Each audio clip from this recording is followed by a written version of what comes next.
같이 읽고 나누고 묵상하도록 하겠습니다.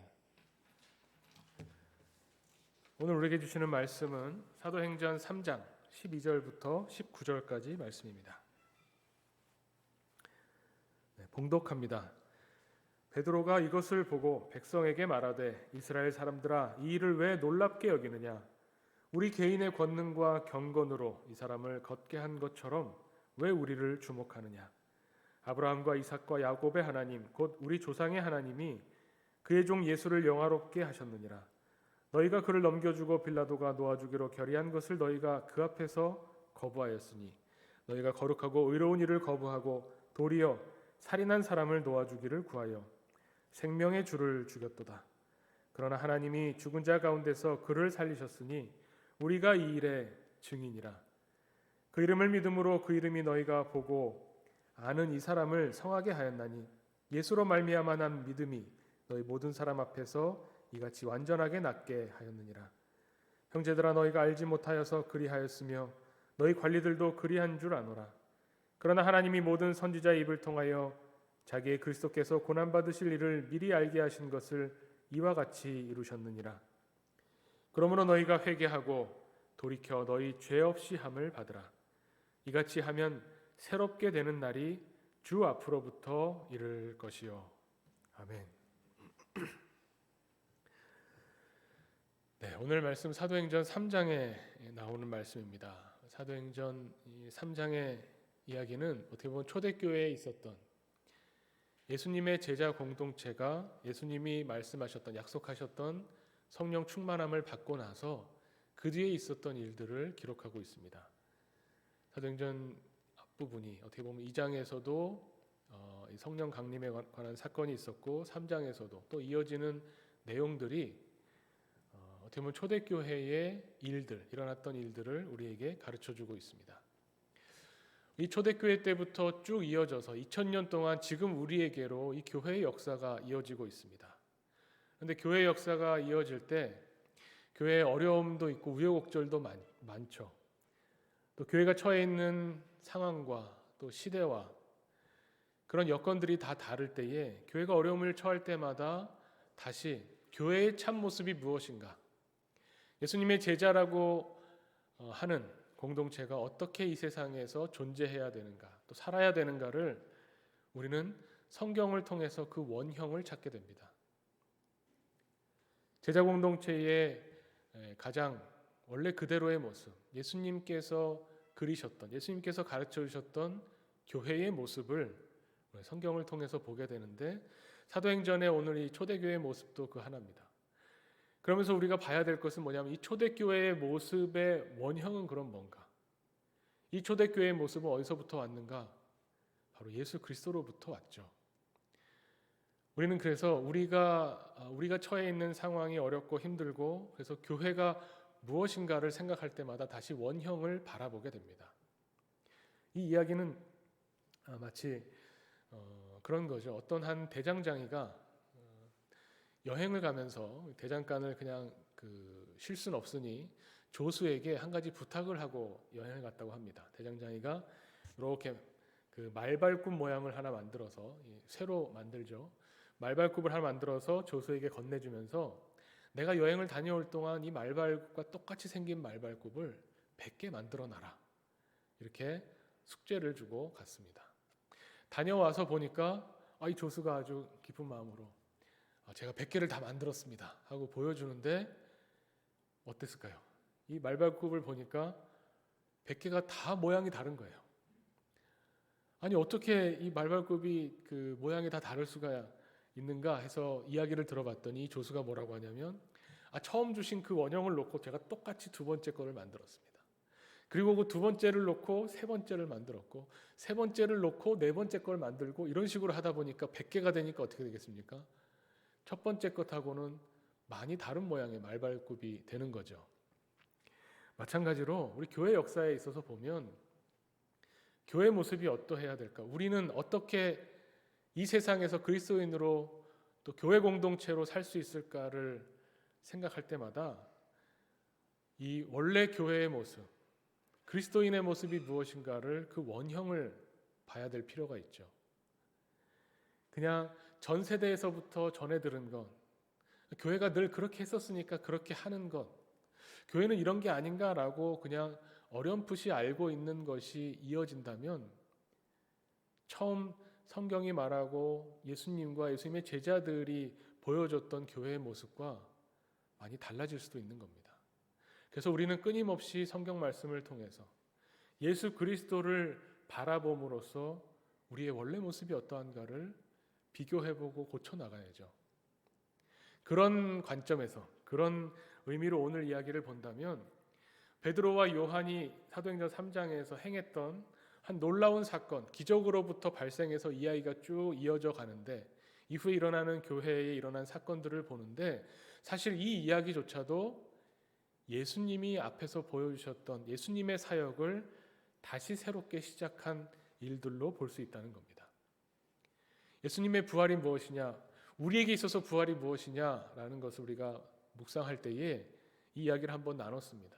부활이라고 하는 것은 다시 시작하는 것인데 예수님이 이 땅에 오셔서 행하셨던 하나님의 통치하심을 우리도 맛보면서 우리도 하나님 말씀에 순종하면서 주님이 펼쳐 보이셨던 일들을 다시 한번 이 세상에 펼쳐나가는 것이 어떻게 보면 우리의 부활신앙입니다. 오늘 사건도 이와 같습니다. 사도행전 3장 앞부분에 보면 베드로와 요한이 성전에 기도하러 가는 것으로 이야기가 시작이 됩니다. 3장 1절에 보면 제9시 기도 시간에 베드로와 요한이 성전에 올라갈새 올라가다가 미문에 앉아있는 한 구거라는 사람과 만나게 되죠. 이것만 봐도 그 초대교회 예수님 제자들의 모습을 보게 되는데 여기서부터 어떻게 보면 예수님의 가르침이 떠오르게 됩니다. 이 이야기를 읽으면서 성전에 기도하러 갔구나. 우리 너무나 자연스럽게 받아들이죠. 그런데 사실 당시의 유대인들의 모습을 보면 이 기록은 좀 이상한 겁니다. 뭐가 이상하냐면 성전에는 뭐 하러 갑니까? 제사 드리러 가죠. 원래 유대교에 있는 유대인들의 상식으로는 뭐냐면 성전에는 왜 가느냐? 제사 드리러 갑니다. 그런데 그 제사 드리는 성전이 많이 변질됐습니다. 우리가 잘 아는 것처럼 이 제사를 드리려면 재물이 있어야 되죠. 재물이 있으려면 돈이 들죠. 결국 돈 있는 사람들만 그 재물을 사서 제사를 드리고 하나님으로부터 용서를 경험할 수 있다라고 어떻게 보면 강도의 소굴로 만든 것이 바로 당시의 성전인 겁니다. 근데 예수님은 이 성전에 가서 뭐라고 이야기하십니까? 여기는 만민이 기도하는 집이다. 성전이라고 하는 것은 결국 하나님을 만나는 곳이고 하나님을 만난다고 하는 것은 하나님과 소통하는 것인데 이 성전이야말로 모든 사람 누구든 여기에 와서 하나님 앞에 기도함으로써 하나님을 만나는 곳이다 선포하셨죠. 제자들은 그것을 다시 재현하는 겁니다. 그래서 우리가 볼 때는 그 이후로 우리는 이제 교회 역사 안에 있기 때문에 우리가 볼 때는 자연스럽지만 유대인 눈에는 이상해 보이는 성전에 때를 정해서 기도하러 가던 이 베드로와 요한에게 있었던 사건입니다. 성전 미문 앞에 앉아서 구걸하는 이 사람은 한 번도 걸어본 적이 없는 나면서부터 걸어보지 못했던 사람이 주저앉아서 거기서 구걸하고 있는데 베드로와 요한을 보면서 돈을 달라고 했겠죠. 먹을 걸 달라, 돈을 달라 이야기했겠죠. 그때 베드로가 이 사람을 보면서 떠오른 게 있습니다. 내가 무엇을 줄까?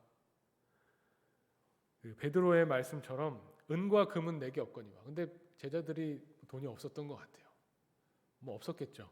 은과 금은 이 사람이 나눠줄 은과 금은 내게 없지만 내가 나눠줄 것이 하나 있다 라고 하면서 나누어 준 것이 뭐냐면 바로 나사렛 예수 그리스도의 이름입니다. 무엇을 나눠 주었을까라고 했을 때 우리는 기적을 자꾸 보게 되죠. 기적에 자꾸 주목하게 됩니다. 예수님의 능력을 받아서 능력을 나눴나 보다, 기적을 일으켰나 보다라고 하지만 사실 베드로와 요한이 나눴던 그것은 이름이죠. 그것이 나와 있는 것이 3장 6절에도 이렇게 이야기하죠. 은과 금은 내게 없거니와 내게 있는 이것을 내게 주노라. 이것이 뭘까? 나사렛 예수 그리스도의 이름으로 일어나 걸어라. 이것이 이름이라는 것은 우리 오늘 읽은 본문 16절에도 보면 그 이름을 믿음으로 그 이름이 너희가 보고 아는 이 사람을 성하게 하였다. 베드로와 요한은 예수 그리스도의 이름을 나누어 준 겁니다. 굉장히 추상적인 것 같지만 사실은 구체적인 체험과 경험을 성경이 기록하면서 이야기를 들려줍니다. 그래서 이 사람이 한 번도 걸어보지 못했던 사람이 벌떡 일어나서 걷게 됩니다. 발과 발목에 힘을 얻고 뛰어 서서 걸으며 뛰면서 하나님을 찬양했다고 이야기하죠. 사람들이 다 놀라서 모여들게 됩니다. 베드로와 요한에게 모여들게 되고 솔로몬 행각에서 베드로가 설교하는데 베드로 설교의 첫 마디가 뭐냐면 왜 놀라느냐? 왜 우리들한테 주목하느냐? 이렇게 이야기하죠. 베드로와 요한에게는 너무나 당연한 일이었다는 듯이 그런 뉘앙스가 풍깁니다. 우리가 이 이야기에서 어떻게 보면 정말 그 기적은 중요한 문제가 아닙니다. 기적이 중요했다면 베드로와 요한의 반응이 이럴 수가 없죠. 저 같으면 어땠을까요? 제가 만약에 기도했는데 아팠던 사람이 벌떡 일어났습니다. 그럼 주여 드디어 저에게 능력을 주셨군요. 이 소식을 만방에 알리고 빨리 우리 교회 사람들 모아서 이야기를 하면서 우리가 능력을 받았다. 우리가 나가서 이제 이 능력을 발휘하자 라고 해야 될 텐데 이 베드로와 요한은 다시 예루살렘 교회 공동체로 가서 이 기쁜 소식을 전하는 게 아니라 모여든 사람들에게 왜 우리에게 주목하느냐? 이건 너무나 예수 그리스도의 이름을 나눌 때 벌어지는 너무나 자연스러운 일이다라고 그런 마음을 가지고 결국 중요한 것은 뭐냐면 복음을 전하기 시작한 겁니다. 사도행전 2장에도 보면 베드로의 설교가 나옵니다. 사도행전에는 설교가 참 많이 나와요. 10번의 설교가 나오는데 이 베드로의 설교가 3번이 나오고 7장에 보면 스데반의 설교가 1번 나오고 이후에 바울의 설교가 6번이 나와서 10번이나 나오는데 이 10번의 설교가 표현이 다 다양합니다. 왜냐하면 대상이 다르고 이방인이냐 유대인이냐 어떤 상황이냐에 따라서 설교가 다 다르지만 결국 그 설교가 전해주고 있는 메시지는 딱 하나입니다. 예수 그리스도죠. 앞에서 사도행전 2장에서는 여기서 나오는 베드로의 설교는 뭐냐면 사람들이 웅성웅성하면서 놀라워하는 겁니다. 왜냐하면 마가의 다락방에서 성령 강림이 있고 나서 이 성령 받은 사람들이 방언을 하기 시작하는데 거기 모여있는 각 나라 사람들이 그 말을 다 알아듣게 되는 겁니다. 너무나 신기하고 놀라운 일이죠. 서로 이야기해보면 말이 안 통하는데 언어가 달라서 말이 안 통하는데 이 예수님의 제자들이 막 복음을 전하는 이 말이 다 자기네 말로 들려오기 시작하니까 이것이 놀라워서 사람들이 모여드는데 베드로가 그러면서 이 사람들이 술 취했나 보다라고 할 때 술 취한 것이 아니다. 예언자를 통해서 너희에게 예언하신 것처럼 요엘 선지자에게 말씀하신 것처럼 하나님의 성령이 우리에게 임하신 거다. 이러면서 설교를 복음을 전합니다. 마찬가지로 3장에서는 이 못 걷던 사람이 일어나는 이 기적을 놓고 사람들이 모였을 때에 이 기적이 이걸 놀라워하지 말고 여기 우리의 권능이 이렇게 만들었다고 생각하지 말고 예수 그리스도의 이름이 이렇게 한 것이기 때문에 예수 그리스도에 관한 이야기를 들어라. 그러면서 예수님의 죽으심과 부활하심, 이 복음을 전하기 시작합니다. 이 복음을 전하면서 결국 이 3장에 보면 이 스토리가 쭉 이어지면서 어떤 결과가 나오냐면 이 설교를 듣고 믿은 사람들이 예수 그리스도를 영접하고 믿게 된 사람들의 숫자가 나오는데 뒤에 가서 4장 4절에 보면 이렇게 나오죠. 말씀을 들은 사람 중에 믿는 자가 많으니 남자의 수가 약 5천이나 되었더라. 남자의 수가 약 5천이다. 이 이야기를 들으면 떠오르는 이야기가 있죠. 이 사도행전은 누가가 썼습니다. 누가는 누가복음도 쓰고 사도행전도 썼죠. 그렇게 보면 1편, 2편이라고 생각할 수 있는 이야기입니다. 여기에서 남자의 수가 5천이었다. 그러면 당연히 떠올라야 되는 이야기는 뭐냐면 5천 명을 먹이신 사건이죠. 5천 명을 먹이신 사건을 돌아보면 결국 이 오늘 초대교회에서 베드로와 요한이 일으켰던 기적을 통해서 복음이 전파되고 많은 사람들이 믿게 된 이 이야기는 예수님의 사역 중에 있었던 이야기와 맥이 닿아 있는 겁니다.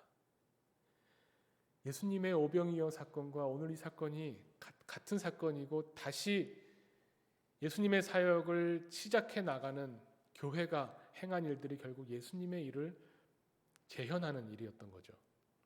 오병이어 사건 생각나실 겁니다. 예수님의 말씀을 들으러 많은 사람들이 모였는데 이 사람들이 배가 고픈 거죠. 예수님께서는 이 배고픈 사람들을 바라보시면서 뭐라고 말씀하시냐면 제자들에게 말씀하십니다. 너희가 이들을 좀 먹여라. 너희가 이들에게 먹을 것을 좀 주라. 이 말씀은 베드로에게 이후에 일어난 일하고 똑같죠. 오늘 이 사건 바로 앞에 보면 베드로가 부활하신 주님을 만났을 때 주님이 내가 나를 사랑하느냐? 예, 주님, 제가 주님을 사랑한 줄 주께서 아십니다. 내 양을 먹이라. 이렇게 말씀하신 이야기와도 또 연관되죠. 예수님이 제자들에게 또 우리들에게 요청하시는 것은 뭐냐면 내 양을 먹이라는 겁니다. 너희들이 저들에게 먹을 것을 좀 나눠주라는 말씀입니다. 그런데 제자들의 첫 번째 반응은 뭐였냐면 우리 나눠줄 게 없습니다 라는 반응이었죠. 오병이어 사건에서도 그렇죠. 이 사람들에게 먹을 것을 주려면 우리가 가진 것은 없으니 200데나리온이 돈이 있다면 그걸로 가서 사다가 이 사람들 먹여줄 수는 있습니다. 제자들의 반응이 이랬던 거죠. 근데 예수님은 너희에게 있는 것이 무엇이냐?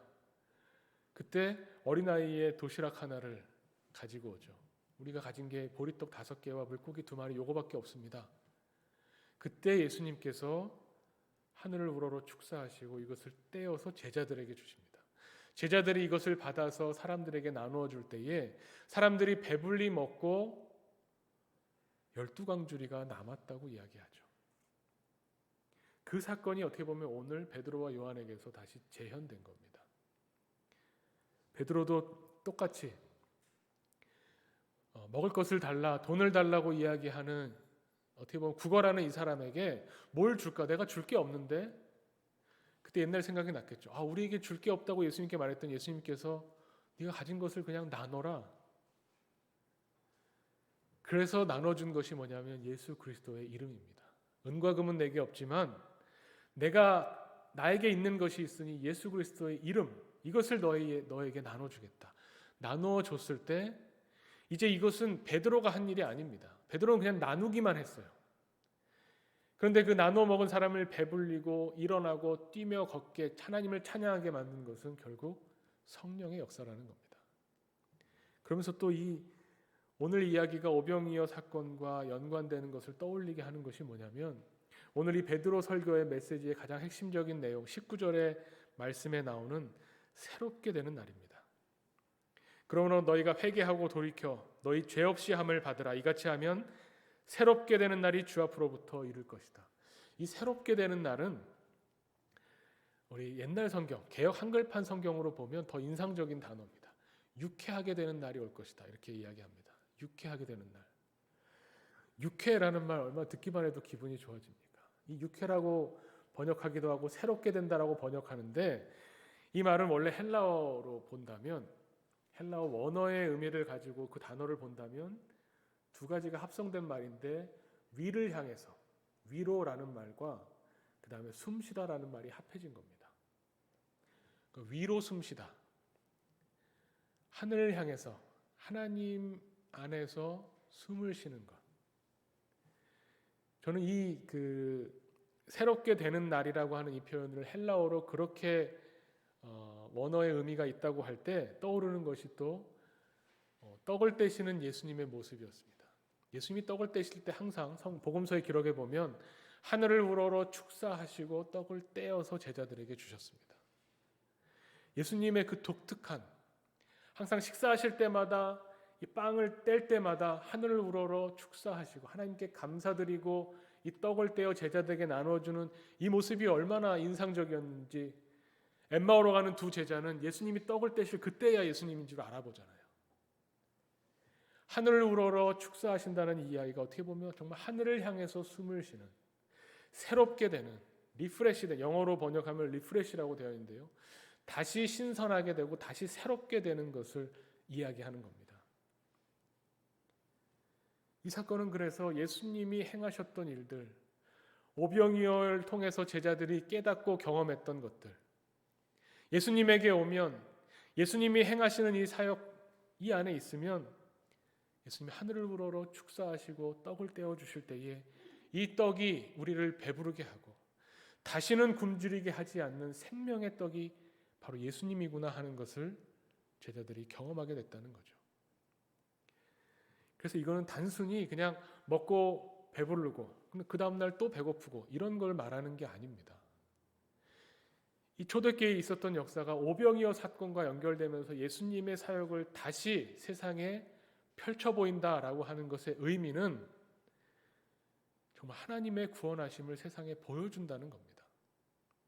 다시 배고프지 않는, 예수님이 그래서 이 오병이어 사건을 영적으로 해석한 요한복음에 보면 예수님이야말로 하늘에서부터 내려오신 생명의 떡이고, 예수님을 먹고 마실 때에 우리는 다시는 궁핍함이 없고 빈곤함이 없고 배고픔이 없다는 겁니다. 이것이 새롭게 된다는 의미를 가지고 있는 거죠. 그런 면에서 저는 리프레시라는 말이 좋긴 좋은데, 영어로 번역하면 딱 와닿긴 하는데, 리라고 하는 것, 이 다시라고 하는 것의 의미가 조금 더 큰 의미가 있다는 것을 보게 됩니다. 뭐냐면, 오늘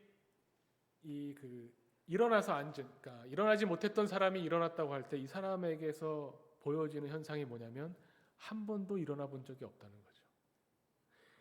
그러니까 새롭게 된다라는 말이 처음에는 괜찮았는데, 뭐 이러죠. 하나님께서 우리를 만드셨을 때 처음에는 죄 없는 상태였는데 죄가 들어와서 우리가 죄인이 되고 죄를 짓게 돼서 죽을 수밖에 없는데 예수님이 오셔서 이 죄를 없애주셨다. 단순히 요거로 끝나지 않는다는 겁니다.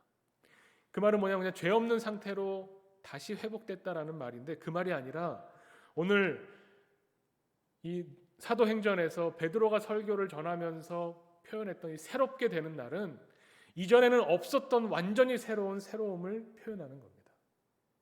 왜냐하면 이 사람은 나면서부터 한 번도 걸어본 적이 없어요. 그런데 걷게 된 겁니다. 이것이 하나님의 역사고 예수 그리스도의 사역인 거죠. 단순히 우리가 죄를 많이 져서 이 죄를 그냥 깨끗이 씻어서 죄 없는 상태, 이것으로 끝나는 것이 아니라 성경이 말하는 회개하고 돌이켰을 때 얻게 되는 죄사함, 이 죄사함은 죄 없음의 상태가 아니라 죄 없음을 뛰어넘는, 한 번도 우리에게 있어 본 적이 없었던 새로움, 그렇게 새롭게 되는 날이 주님 앞에서 너희에게 이루어지게 된다라는 것을 선언하는 거죠. 여기에 우리의 소망이 있는 겁니다. 그냥 단순히 괜찮았던 때로 돌아가는 게 아닙니다. 우리 건강으로 이야기한다면 우리 건강해지기를 다 바랍니다. 또 아까 제가 말씀드린 것처럼 이 코로나 시대에 우리 교우들 다 건강하시기를 바라는데, 건강이라는 어떤 그 개념이 단순히 병이 없음, 이것을 말하는 건 아니죠. 만약에 우리가 몸의 건강을 놓고 이야기한다면 예수 그리스도의 능력이, 예수 그리스도의 이름이 우리에게 왔을 때 우리가 회개하고 죄사함을 받는 우리의 상태라고 하는 것은 단순히 병이 없음이 아니라 정말 우리의 모든 몸의 기능과 작동들이 건강해지는 것, 하나님의 일을 하는데 부족함이 없이 단순히 아프지 않은 게 아니라 하나님의 영광을 위해서 살아갈 수 있는 강건함을 우리에게 주시는 것, 그것이 우리가 바라고 기도하는 건강이죠. 그런 의미로 이 베드로는 오늘 자기가 가지고 있는 것을 나누어 줬을 때, 이 베드로가 표현하는 새롭게 되는 날, 어떻게 보면 구원에 대한 이 표현이 또 성경에는 다양한 표현으로 등장합니다.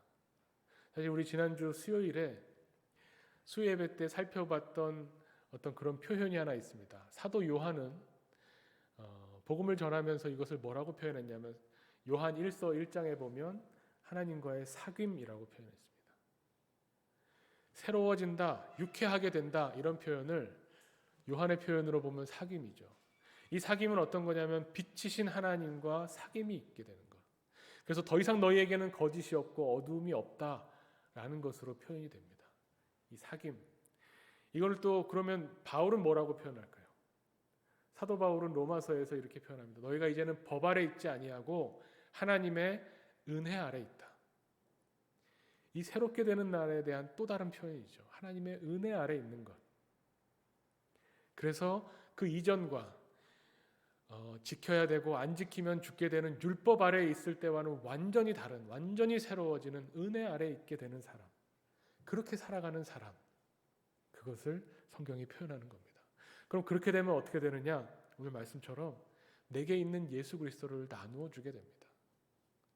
나는 나눠줄 것이 없는데요, 나는 뭐 옆에 있는 사람과 나눌 게 만약에 경제적인 재물이라면 조금 나눠줄 게 있겠지만 그렇게 많은 사람도 아니고 내가 필요한 것도 내가 써야 되니 나눌 게 없는 것 같습니다. 이렇게 이야기하는데 제가 그 읽었던 책 중에 굉장히 인상적인 그 책이 그 내용이 있어서 하나 소개를 합니다.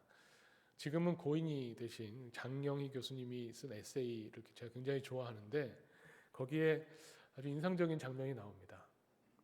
이분이 그 성당회를 나갔는데 성당에는 저녁 7시 미사가 있었습니다. 그래서 사람들이 이렇게 많지는 않았는데 이 신부님이 강론을 하면서 나누는 것이 얼마나 기쁜가에 대해서 강론하면서 거기 앉아있는 사람, 나와 있는 사람들 2명씩 짝을 지었어요.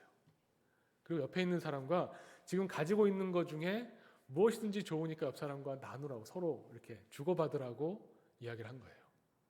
순간적으로 이 장영희 교수가 순간적으로 나는 뭘 나누지? 라고 생각하면서 주머니에 손을 한번 딱 넣었대요. 그때 손에 딱 잡히는 게 뭐냐면 자동차 키였다는 겁니다. 차 키를 나눌 수는 없죠. 차 키를 나눌 수는 없습니다. 그러면서 그러면 내 몸에 있는 것 중에 뭐가 있지? 하고 딱 보니까 목에 스카프를 하나 들고 있었대요.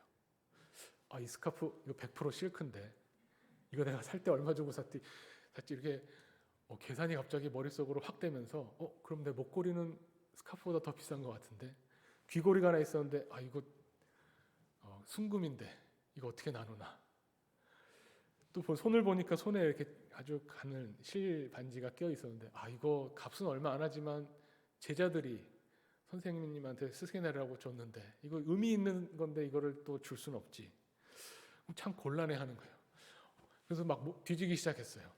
별로 가져온 게 없어서 그런데 막 뒤지다가 갑자기 뒷주머니에서 뭐가 딱 걸리는데 꺼내 보니까 박하사탕이었다는 겁니다.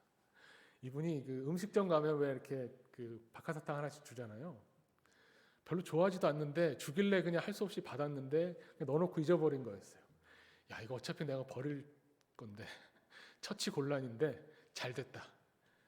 그러면서 순간적으로 이분이 하나님 감사합니다. 나눌 걸 주셔서 감사합니다. 이런 기도가 절로 나오면서 이거를 딱 내밀었대요. 그랬더니 이분과 짝지었던 분이 어떤 할머니인데 옆에 있는 할머니는 뭐 이렇게 주섬주섬 꺼냈더니 딱 주는데 정말 예쁘고 작은 병에 들어있는데 그 병에 뭐라고 쓰여있냐면 구심 이렇게 쓰여있는 약이었답니다. 구심, 심장 구하는 약이죠. 그 약을 나눠줬다는 거예요. 그 약 이름이 구심이라는 것도 참 의미심장한데 그러면서 이분이 그 에세이에 뭐라고 쓰냐면 자기 평소에 별로 계산이 빠르지도 않은데 맨날 그 어디 뭐 살려면 돈 계산 못 해가지고 쩔쩔매는데 뭘 나누라고 할 때 그 순간적으로 얼마나 빠르게 내가 가지고 있는 것들이 돈으로 계산되는지 그러면서 찾는 게 뭐냐면 나누어 줄 이유가 아니라 나누지 못할 이유를 엄청나게 많이 머릿속으로 생각이 들었다는 거예요. 나누지 못할 이유. 이거는 이래서 못 나눠주지. 이거는 저래서 못 나눠주지. 이거는 내가 선물 받은 거라 의미 있는 거라 못 나누지. 이러면서 나누지 못할 이유를 찾고 있는 자신을 보면서 생각했다는 겁니다. 우리는 어떤 사람이냐면 왜 우리에게 이 새롭게 되는 날의 전제가 그 앞에 나오는 것이 죄사함을 받는 것이 나오냐면 우리는 그런 존재라는 겁니다. 하나님의 은혜 아래 있는 사람들이 하나님의 은혜 아래 있다라고 하는 것이 무엇이냐면 내가 어떤 존재인가를 정확하게 보게 된다는 것을 말하는 겁니다. 나라고 하는 존재는 내가 가진 그 어떤 것도 남과 나눌 수 없는 그런 사람이라는 거죠. 그런데 그런 사람에게 있어서 나눌 마음이 든다면 내가 이거는 하나님이 나에게 나누라고 주신 것이구나. 이걸 나눠야 되겠다라는 마음이 든다면 그것은 우리의 능력이 아니고 우리가 착해서가 아니고 성령의 역사하심이라는 걸 가르쳐주는 겁니다. 죄사함이라는 건 그런 겁니다. 우리가 새롭게 된다. 이전에는 한 번도 경험해보지 못했던 내가 된다 라고 하는 것이 바로 그런 겁니다. 남의 얘기, 다른 분의 그 책 이야기만 할 게 아니라 제 얘기를 증언해야죠. 이 말씀 준비하면서 바로 가까운 제가 사실 운전할 때마다 그렇습니다. 운전할 때마다 제 마음이 어떠냐면 운전 규칙 교통 수칙을 잘 지켜야지. 나만 지키는 게 아니라 남도 지키게 해야지. 이게 내 권리가 있으면 다른 사람이 내 권리를 침범하지 못하게 알려줘야지. 그래서 제가 굉장히 안 해주는 게 뭐냐면 끼어들기를 정말 안 해줍니다. 제 앞으로 못 끼게 하려고 앞차랑 바짝바짝 붙입니다. 그럴 때마다 제가 옆에서 엄청난 잔소리를 듣죠. 근데 사실 그렇게 됩니다. 참 그게 잘 안 됩니다. 저는 규칙을 어기지 않았고 제가 당연히 누리게 될 권리에 대해서 다른 사람이 여기를 침범하는 것, 내 권리를 나눠주는 거에 대해서 굉장히 인색합니다. 제가 지금 증언한다는 그래서 안 된다는 말입니다. 정말 안 돼요. 운전할 때마다 안 돼요. 어제도 안 됐어요. 그것조차도 나누기를 싫어하는 게 우리의 모습이고, 저는 이 말씀을 읽으면서 새롭게 되는 날이 주 앞으로부터 이를 것이다 라고 하는데 그날이 언제 올까? 저도 좀 제 앞으로 차를 끼게 하면서 웃으면서 그래 들어오세요 라고 하는 날이 왔으면 좋겠습니다. 아직도 안 왔습니다. 멀었습니다. 이게 제 증언인 것 같습니다. 그런데 어제는 또 옆에서 제가 아니라 옆 차선에서 두 차가 막 싸워요. 딱 보면 알죠. 앞차랑 바짝 붙이면서 빵빵거리면서 아마 저처럼 안 끼워주다가 열이 받은 것 같아요. 너무 위험하게 운전하면서 옆에서 보니까 사고 날 것처럼 정말 두 차가 운전을 하더라고요. 제가 나누지 않는 게 저런 결과를 가져오는 겁니다. 이거 비단 우리가 나눠야 된다는 것이 그냥 전도하고 교회 나오세요 이런 것만을 말하는 것이 아니라 우리의 삶의 전반에서, 우리의 생활 가운데서 우리가 과연 예수님이 우리에게 보여주셨던 것처럼 예수님은 우리에게 정말 생명을 나눠주셨는데, 예수님은 십자가를 달게 지시며 하나님의 말씀에 순종하시며 십자가를 통해서 우리에게 목숨을 내어주셨는데, 우리는 뭐 하나 지키겠다고, 내 체면 지키겠다고, 나에게 누가 줬는지도 모르는 내 작은 권리 하나 지키겠다고 아무것도 나누지 못하는 우리의 모습을 보면서 새롭게 되는 날이 왔으면 좋겠다. 주님 앞에서 우리가 유쾌하게 되고 완전히 새로워지고 이전에는 한 번도 보지 못했던 나 자신의 모습을 세상에 드러나게 되는 그런 복음에 사로잡힌 사람으로 살았으면 좋겠다. 이 마음을 가지고 오늘 말씀을 읽게 됩니다. 우리에게 무엇이 필요할까요? 이 베드로도 처음에는 안 그랬습니다. 우린 가진 것이 없습니다. 나눠줄 게 없습니다. 저 사람들 그냥 가서 사 먹으라고 하십시오 라고 했던 제자들이 부활하신 주님을 만나고 성령이 임했을 때에 예수님이 행하셨던 일들을 다시 재현하면서 이 세상에 복음을 전하기 시작한 겁니다. 우리가 지금 할 수 있는 아주 작은 일들, 뭐 대단한 일을 하는 것이 아니라 지금 내가 나눠줄 수 있는 것들부터, 특히 예수 그리스도의 이름을 나누는 사람들, 예수 그리스도의 사랑의 마음으로 다른 사람을 대하는 우리 교회의 모습이 될 때, 그때 우리도 부활하신 주님을 다시 시작하면서 부활하신 주님이 사역하셨던 그 사역을 이 세상에서 다시 펼쳐나가면서 주님을 세상에 보여주는, 원래 교회의 모습이 그러했듯이 원래 교회의 원형의 모습을 세상에 드러내는 그런 교회가 되지 않을까, 오늘 말씀을 통해서 돌아보게 됩니다. 죄사함이라는 것은 이런 것이죠. 하나님의 은혜 아래 있으면서 죄사함을 경험한다는 것은 이런 겁니다. 우리의 죄를 보면서 나는 죄인이라서 안 돼, 우리는 아무리 노력해도 결국 죄의 본성을 가지고 있으니까 이렇게 실패하는 거지, 이런 것이 아니라 오히려 우리의 죄 때문에 우리에게 소망을 갖게 하는 겁니다. 나는 못하지만, 나는 죄인이지만 죄사함을 주시기 위해서 이 세상에 오셔서 우리를 일으켜 세우시고 한 번도 걷지 못했던 사람을 일으켜 세우시는 것처럼 나를 완전히 새롭게 만들어주시는 하나님을 더욱 소망하게 하는 것이 바로 죄사함입니다. 사죄는 그런 역할을 하는 겁니다. 우리로 하여금 부활 생명을 체험하도록 하고, 우리로 하여금 예수 그리스도의 사랑을 우리 마음속에 경험하게 하고 그것을 세상에 드러내게 하는 그 출발점이 바로 죄사함이다라고 하는 것을 우리가 말씀을 통해서 다시 한번 봅니다. 우리 오늘 말씀처럼 우리가 주님이 원하시는 교회의 모습을 세상에 드러내기를 원합니다.